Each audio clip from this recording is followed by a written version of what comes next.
오늘 본문은 역대상 7장과 8장입니다.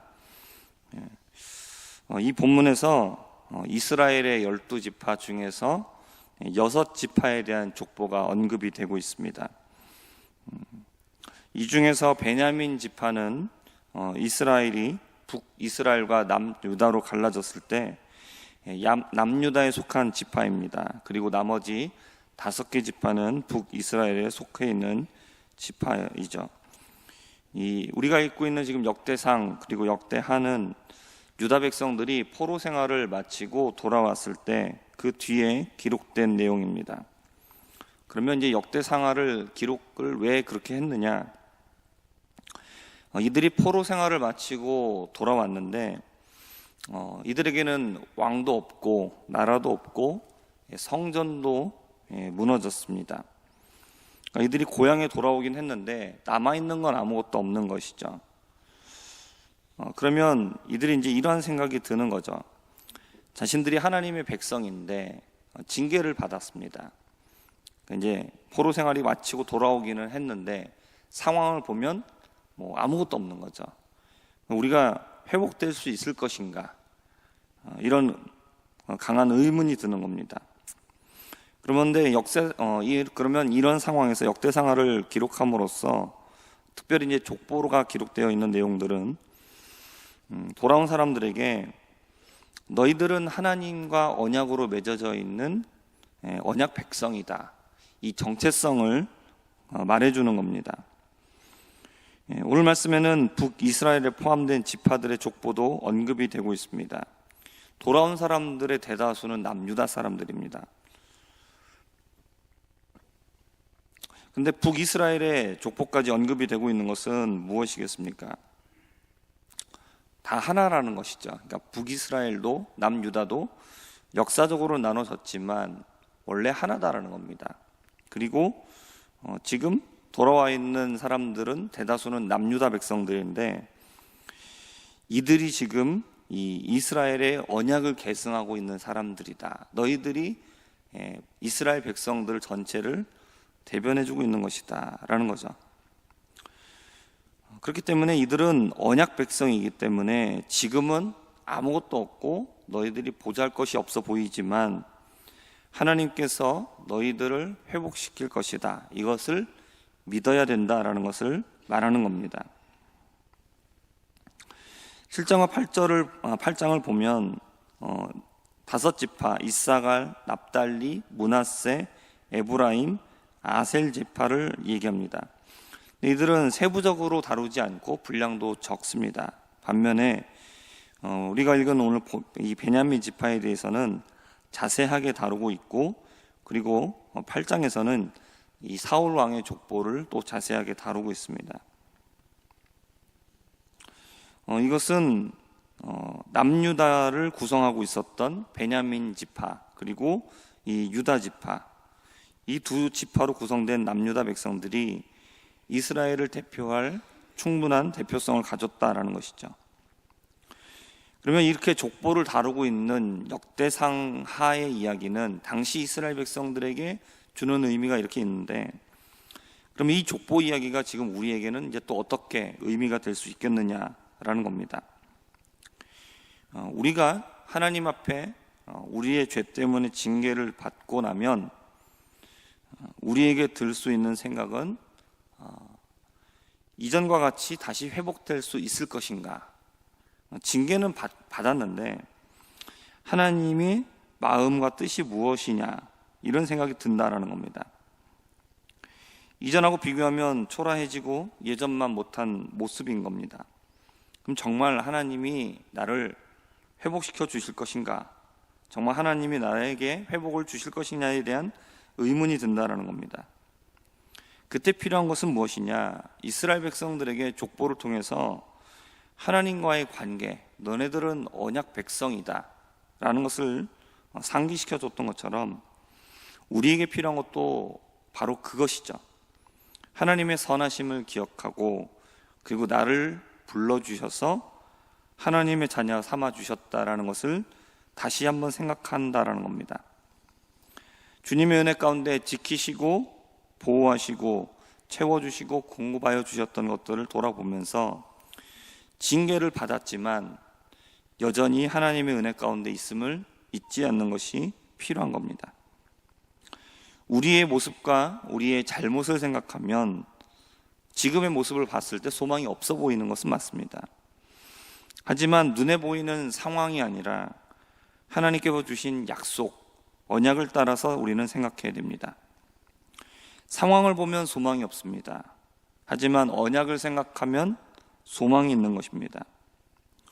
우리의 신앙이 말씀을 중심으로 해야 되는 이유는 우리의 감정과 상황은 시시각각 변합니다. 그러나 하나님의 말씀은 변하지 않기 때문입니다. 그러므로 우리의 감정이 흔들릴 때에 우리는 더욱더 말씀을 붙잡아야 합니다.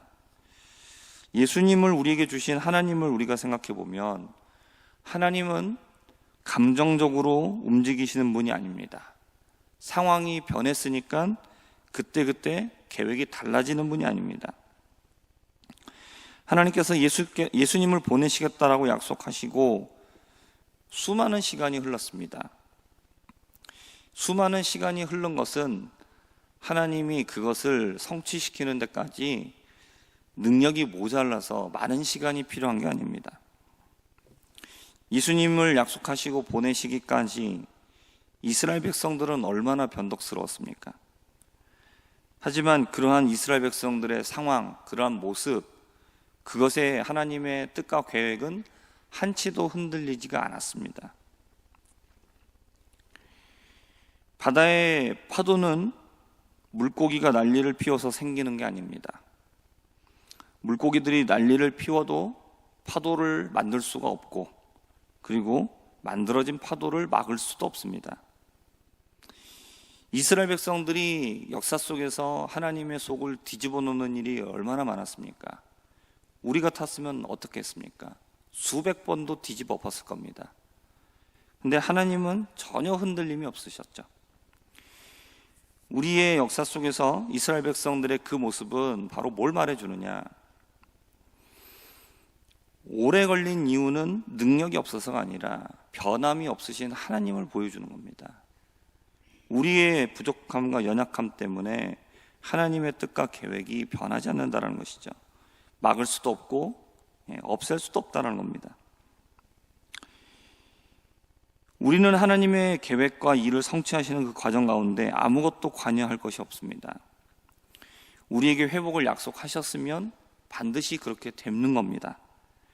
우리의 감정, 우리의 상황은 하나님의 계획에 영향을 줄 수가 없습니다. 그러면 우리는 무엇을 붙드는 것이 지혜입니까?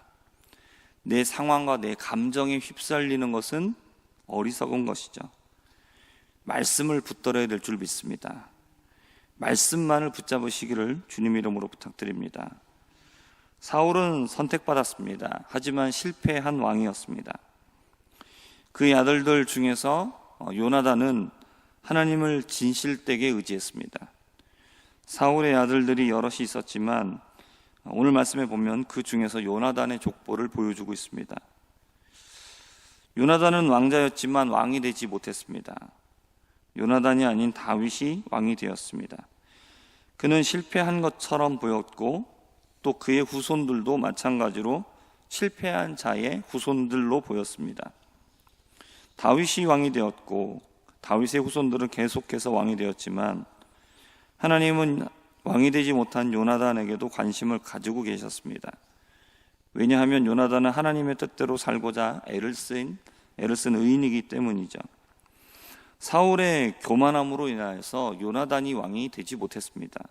요나단이 잘못했기 때문에 왕이 못된 게 아닙니다.